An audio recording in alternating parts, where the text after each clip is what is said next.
So we got another Diedricksen Brothers hands-on tiny house building workshop, Riegelwood, North Carolina, coming up. Details are down below in the description. Check out also in the description our plans for the transforming A-frame cabin you can build for under $1,200. And check this.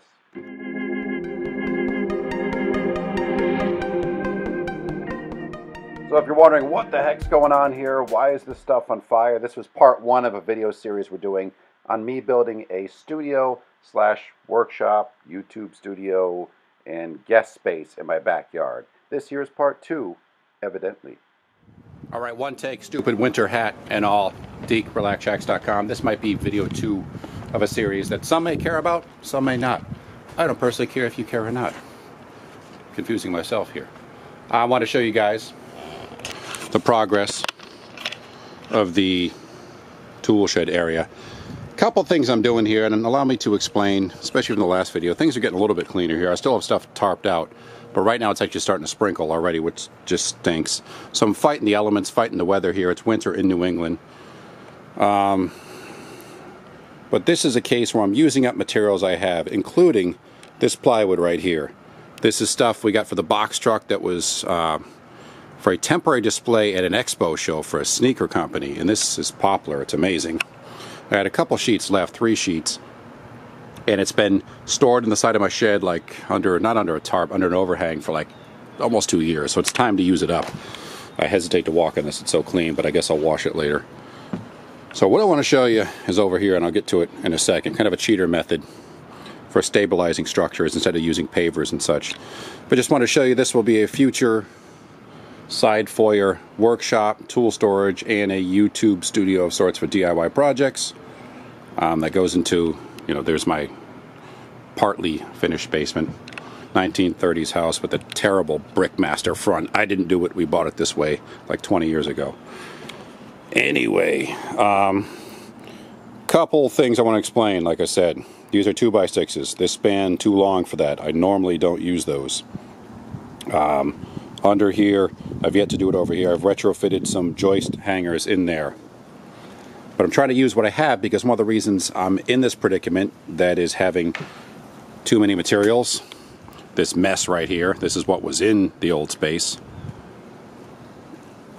is because I save a lot of stuff, hoard a lot of stuff, especially lumber, so it's time to use some of the stuff up. So I had a lot of 2x6 PT stock, which is what I wanted to use, built in 2 more manageable 8x8 pieces, slapped them together with some timber locks, and I'm shimming up these corners as I go, or shoring them up, giving them, pads to sit on. This isn't necessarily, or it's not, the proper way to do things, but I'm one of those people who gets a kick out of using stuff I have. For instance, this Trex decking, these pieces, I have had these forever. And I didn't want to chuck them because you can't really do much with them or recycle them. So finally I have a use for them. I've created these pads after tamping some of the earth around here on both sides that will help reduce the flex or load on the center of this 2x6 here, making the span now 4 feet or a little under 4 feet, which is cool. Over here as well, this cinder block here, it's going to be tamped more. That will go in the corner. This is temporary for now. Same thing over here. We got a couple more going in here, but this will stabilize this. We do this in the woods a lot of times when we don't have materials. Basically, it's using whatever materials you have in hand, but there's a certain victory in being able to take something that's been just sitting, stored, and saved forever, and realizing it's time to go, and I found the perfect excuse to use it. So under here as well, and it goes right down the line, I have all sorts of scraps used for shimming and leveling off this structure so that there's no flex in the floor, because there will be quite a few tools and weight in this structure right here. Probably will polyurethane the floor. I was thinking of painting it, but I like it nice and light because as the sunlight comes in here, maybe a Tuftex roof, I'm not really certain. I want it to be nice and bright. So just a little update there.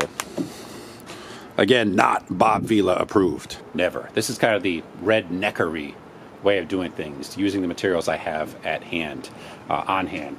These are some of the prefabricated panels in the back that I will be using with the new double-walled Tuftex polycarbonate product, which I haven't used yet. This will be my first trial run with it. I'll let you know how that goes through this succession of these videos. I just want to give you a little update. Again, I'm Deek, relaxshacks.com. Please subscribe, and we'll see you guys later. I gotta get moving before it starts raining more, and I'm, absolutely screwed. See you.